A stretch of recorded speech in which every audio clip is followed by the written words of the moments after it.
It's rather insulting to say this. Tampines are at a lower level than DPMM, and the Malaysian football fans have been slamming DPMM FC to no end about how poor they have been since their return to Malaysia after 18 years away. But in context, 17 years away. But in this context, given the current standards of the Singapore Premier League, it is fair to say that this was a win that Selangor sensed, and they took it having faced tougher opponents this season already.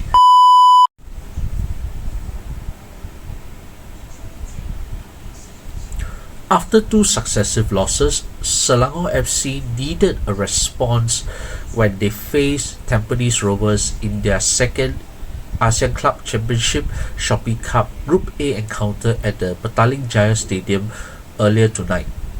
And respond the Red Giants did, as they defeated their Singaporean opponents 4-2 to put themselves in solid contention to finish among the top two in their group. An own goal by Shuya Yamashita opened the proceedings after Faisal Halim saw his cross deflected in through the former Albrecht Niigata Singapore defender before they doubled their lead through Zach Clough in the 30th minute.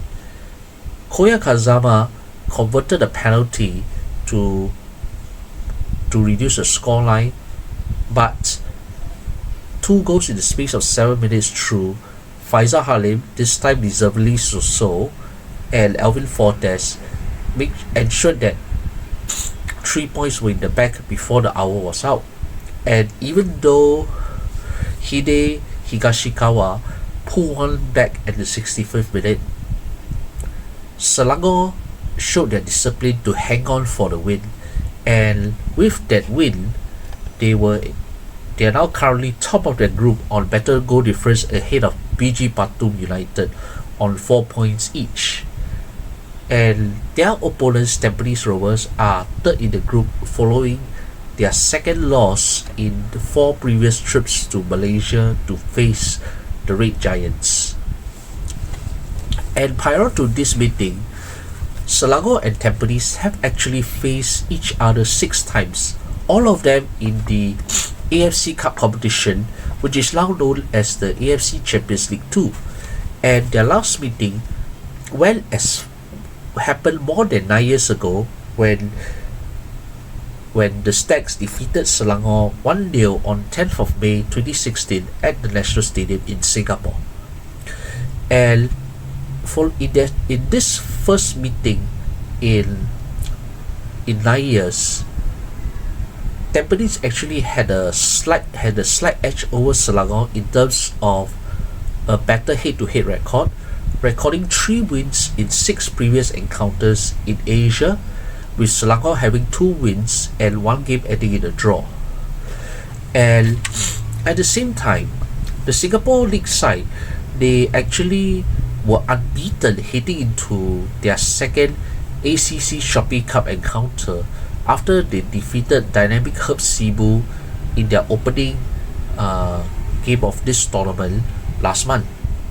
So going into this match, they had already won 4 matches and drew 1 in all competitions. That include a stunning 4-1 win over Lion City Sailors, the last season's ACL2 runners-up in the Singapore Community Shield, which served as the season opener for this ongoing 2025-26 campaign.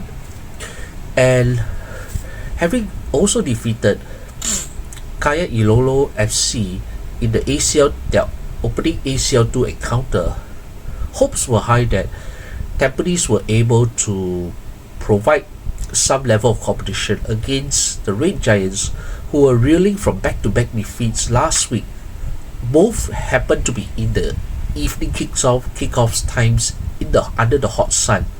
The first was their first ever home loss in all competitions this season, when they succumbed 2-4 to Bangkok United in their opening ACL2 encounter, and this was followed by a 0-1 loss to high-flying Kuching City away at the away in the Sarawakian state capital on Sunday. With these back-to-back defeats, the heat was definitely on for Red Giants head coach Kazuhito Kidoshi to show that he's still worthy of staying in the hot seat, having survived what was potentially a tricky August when the season started more than a month ago. And respond these players did, as the Red Giants showed clinical finishing and incisive movement in the final third, which gave them the win that the Red Giants were looking for ahead of what is going to be a very congested week for them. Because after this game, Selangor are likely to form the bulk of this Selangor selection side, which will also likely be held by Kidoshi to take on a Singapore selection team comprising of players from the number of Singapore Premier League clubs to play in the Sultan of Selangor's Cup at the Merdeka Stadium this Saturday. That will be on the 27th of September. And this will be followed by their second ACL 2 game, where they are going across the causeway to take on Lion City Sailors in their second ACL 2 group match at Bishan Stadium. And given that Kidoshi has kept largely what was a similar lineup for those games that he has played for much of this season, this is really stretching the Red Giants squad quite thin in terms of those who are capable of competing on multiple fronts, and also giving minutes of exposure to the raw ones who were promoted from the under-23 squad this season.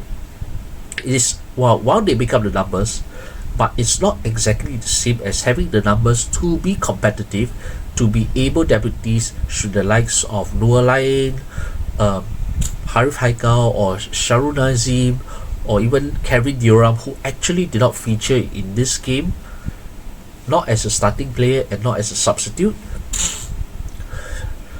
Should any of these players be injured, this is where the crunch comes in. And given the defeat and also the two defeats, it was noticed that Kidoshi has used largely the same number of players that he has actually used for much of this season, apart from the usual starting 11 with his trusted formation, whether it's a 5-man wing-back formation or 5-2-3 or more offensive looking 3-4-3 setup, or whether it's trusting your key players to be able to perform at a good level, match in, match out, even when they are playing 2 games in a week. Whether players like Quentin Cheng, the Jordanian duo of Rao Abade and Abdul Nadi, who are the main pillars of this Selangor side, as well as your Chirigo, Morales and Richmond Ankara, and also whether Faisal Halim is able to hit his stride after off-field issues had plagued and made national football headlines earlier this month. And lo and behold, the Selangor captain has his best game of the season yet, deservedly winning the Man of the Match award with 1 goal in the second half, and the first goal where his cross contributed to Shuya Yamashita deflecting his cross into his own net. And this allowed Faisal Halim to be very effective as he grew in confidence, as he was able to find pockets of spaces behind what was surprisingly a rather fragile Tampines backline. And this is despite them having 5 Japanese and 2 Australians in their starting 11, with the local born Singaporeans filling up the remainder of completing the lineup. And true to form, Hidoshi actually made only 3 changes to the starting 11 that lost 0-1 to Aidil Sharif's Kuching City in the Malaysian Super League on Sunday. With Kevin Dioram completely rested or not fielded at all for this game, as well as, let me see, he was among the unused sub. So Faisal Halim started his second successive game as captain of the squad, playing in the front three alongside Chirigo Morales and Zach Clough, who shifted to the right side of the 3-man forward line. Alvin Fortes, who is better known for playing forward, he was fielded at left midfield, with Quentin Cheng taking the right midfield pseudo right wing back role, with the usual midfield duo of Noor Line and Al Abde completing the midfield quartet. And the back three, with Harif Haikal playing on the right side of the 3-man defense, with the other Jordanian Abu Nadi, who played on the left, with Richmond Ankara playing in the middle, and as usual Kalamullah Al Hafiz being entrusted to guard between the posts. And despite making minimal changes to the team that had suffered back-to-back defeats, minimal rotation rather, so how did the Red Giants pull this off? Well, it boiled down to a number of factors that led to Selangor recording a convincing victory they so desperately needed to lift what would have been like their spirits had been flagging a little bit after back-to-back defeats against tough opponents, a tough Thai opponent in the ACL in Asia, and Aidil Sharif's Kuching City, where they are tough nuts to crack in the Malaysian Super League. Perhaps the second toughest nut to crack for Selangor after, obviously, the Malaysian champions Johor Darul Takzim. So, how did they actually do it? Well, firstly, they were very incisive in their attacking moves. Selangor had been found to be quite shaky at the back for a while, and what happened for the Red Giants is they needed to be incisive, they needed to find some redemption. But even though the home side started rather slowly against Tampines, who were more fluid in their movement, who were more fluid in their forays forward, but it took a fortuitous own goal by Shuya Yamashita to change things.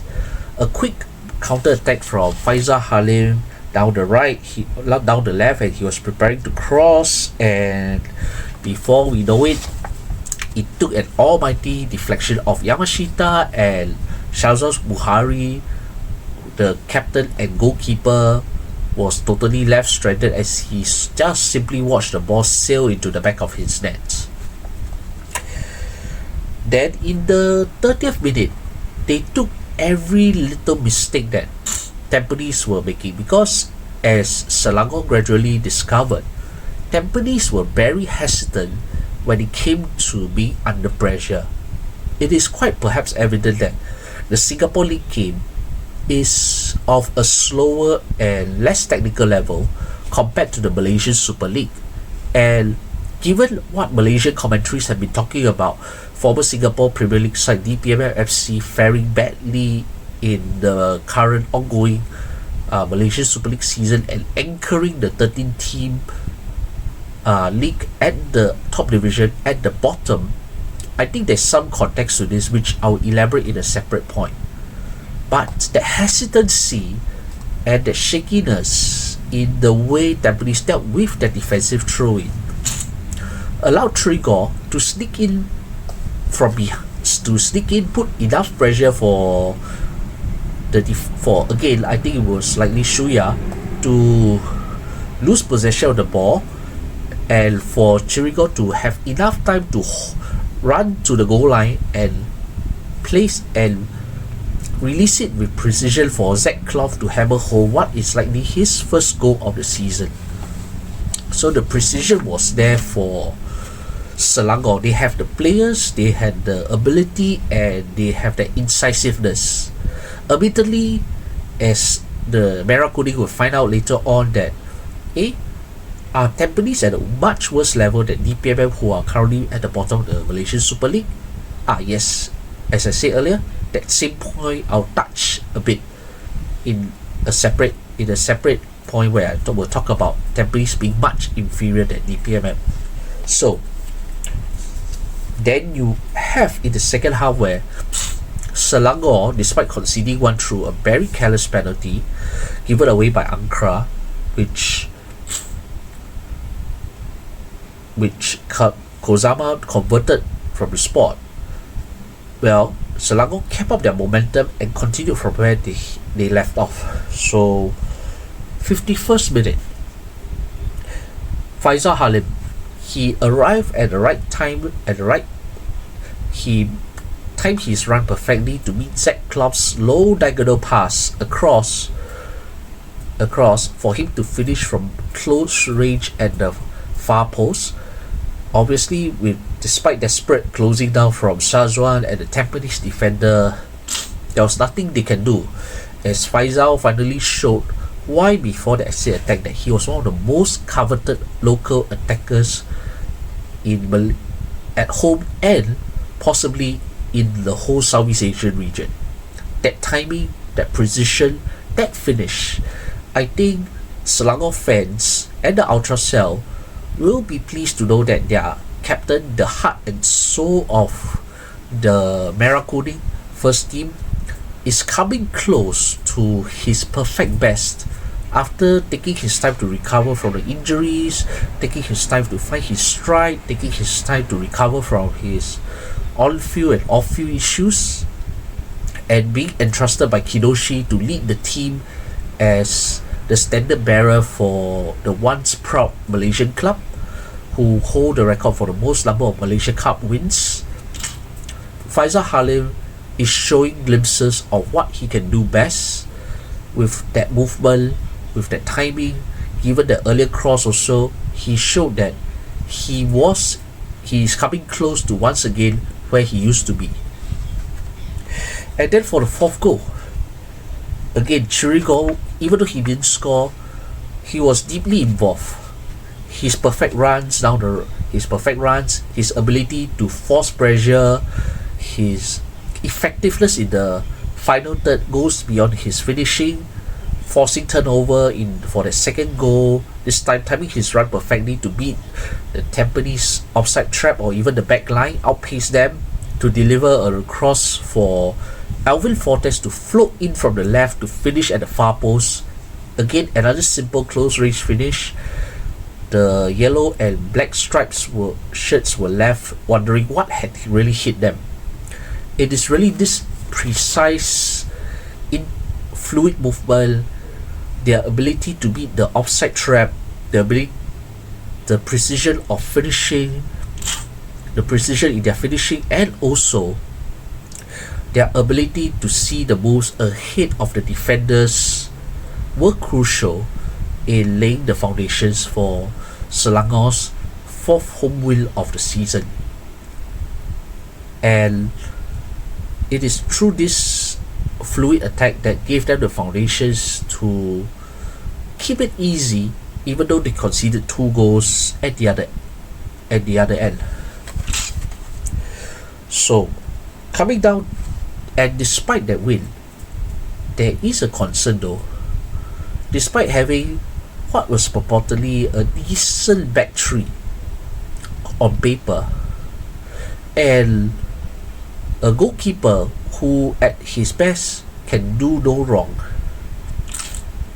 Selangor still look very shaky at the back, and Tampines were not as lethal as Bangkok or even Kuching to punish them more than they could.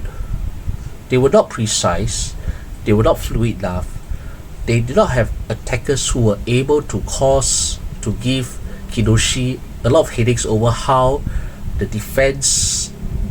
Selangor defense were organizing themselves, or the players, the red shirts, were organizing themselves in their own third. Tampines were not as fluid or lethal enough to make them pay. And that would have been a huge relief for the Selangor fans and ultras, and also in the coaching staff, because they know that Selangor at times have been oddly vulnerable at the back this season. It's one thing to say about they being inconsistent. One day they were good, the next day they were crap, or the next day you don't know what happened to them despite having the same group of players on the pitch. So, and the penalty that they gave away 5 minutes before the end of the first half was testament to that, was evidence of that actually. And what happened was Ankara needlessly tripped Koyakazama to concede the spot kick for the visitors. Probably needless. Yes, the Japanese midfielder was bearing in towards goal, but it is not the case where they are going to cause real problems for Kalamula.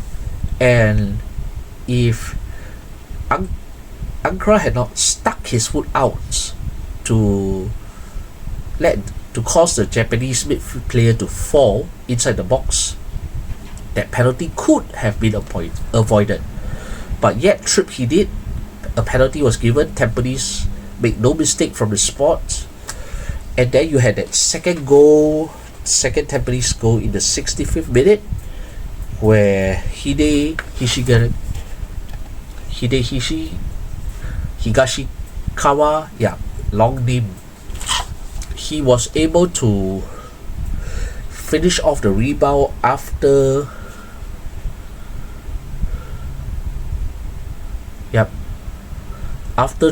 Trembuglia was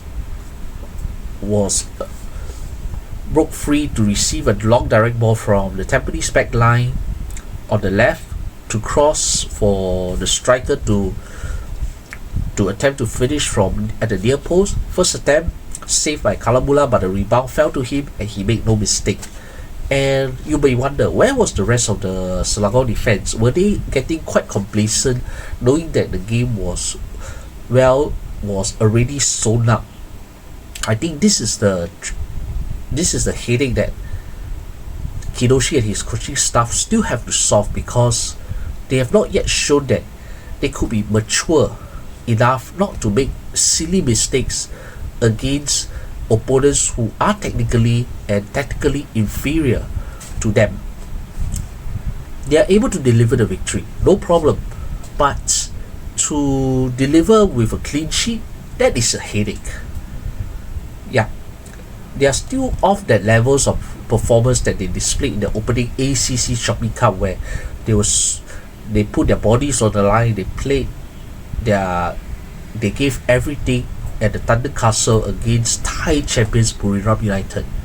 No, it wasn't exactly the same, but the level of defending, even when they did not concede, the Tampines, the Stags' ability to find gaps in the Red Giants' zonal marking should have been a cause of concern, because as much as Tampines gave problems, they are mainly restricted to shots outside the box.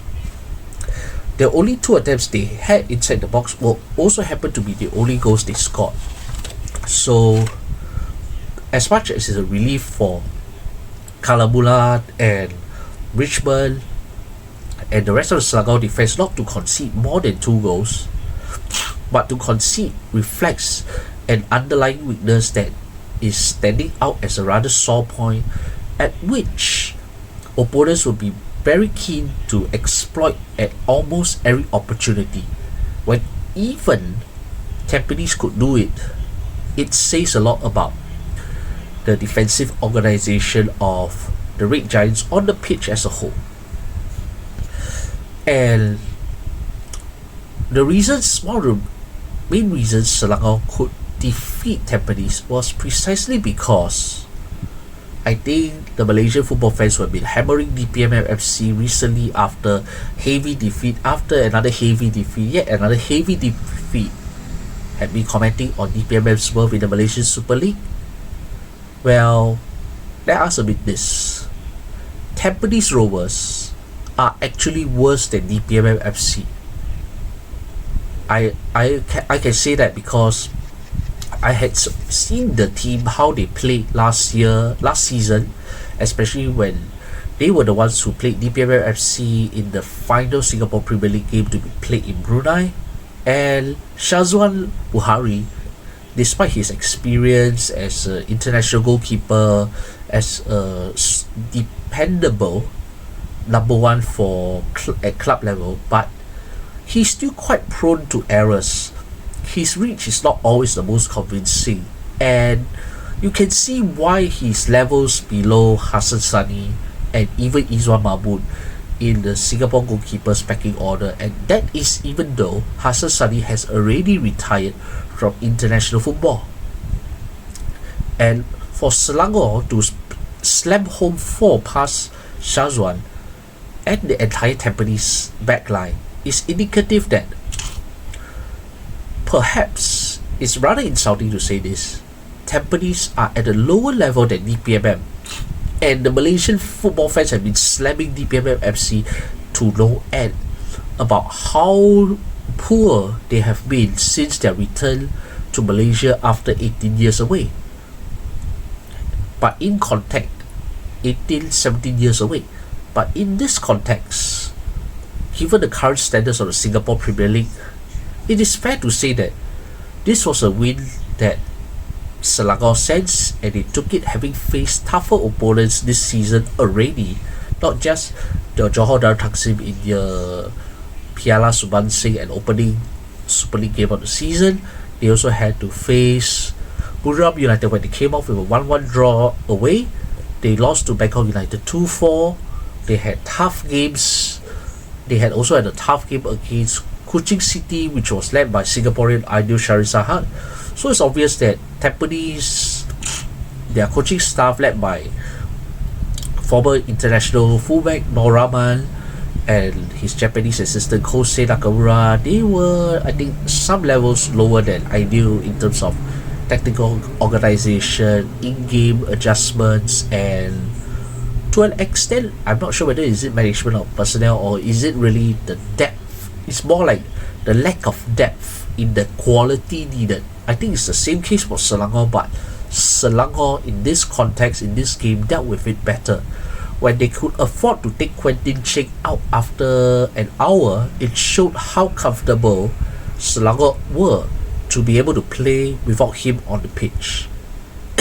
Because usually, Quentin is one of the more consistent performers in the red shirt for the Merah Kuning this season. Always dependable at the back, able to go forward, able to deliver crosses. This time round, he did not need to be involved as much because Srigo was doing quite a bit of good work on not just in the middle but also on either flank to cause problems with his pressing, with his ball control, with his touch, with his time, with the timing of his runs in the final third.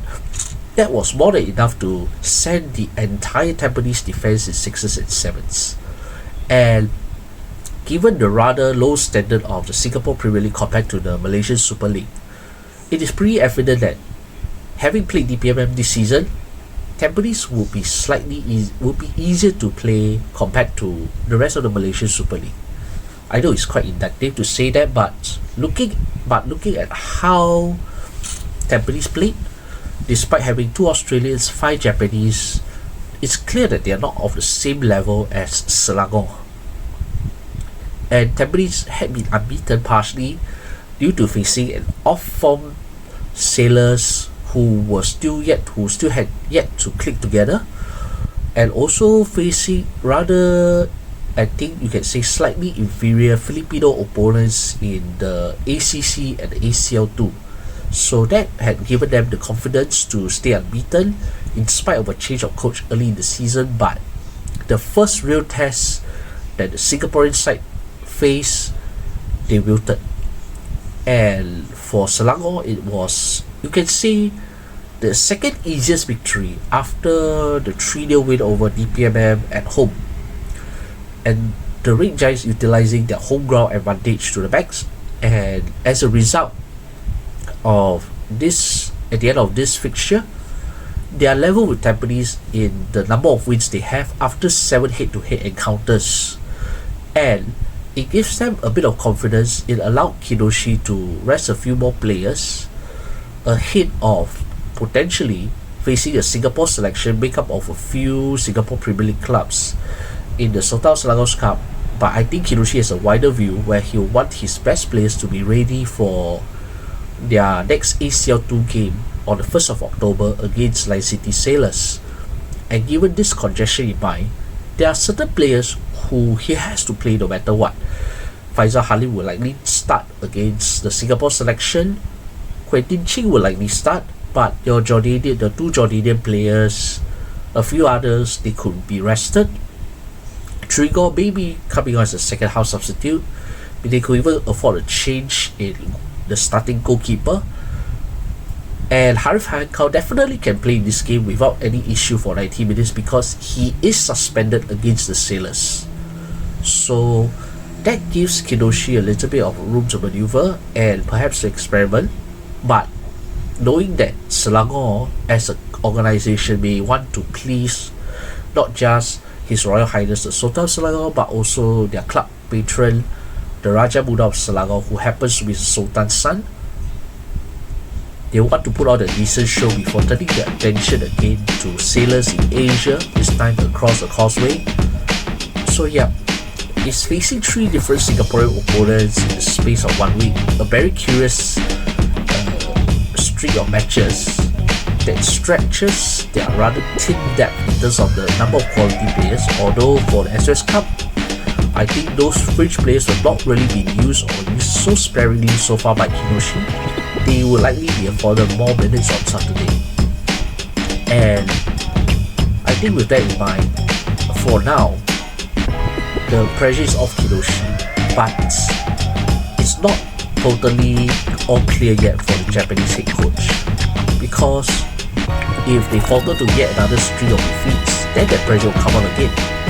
But it's quite clear Kidoshi is already used to handling tricky situations, not just in the past season, but also currently in this campaign, in his first full campaign as head coach of the Red Giants.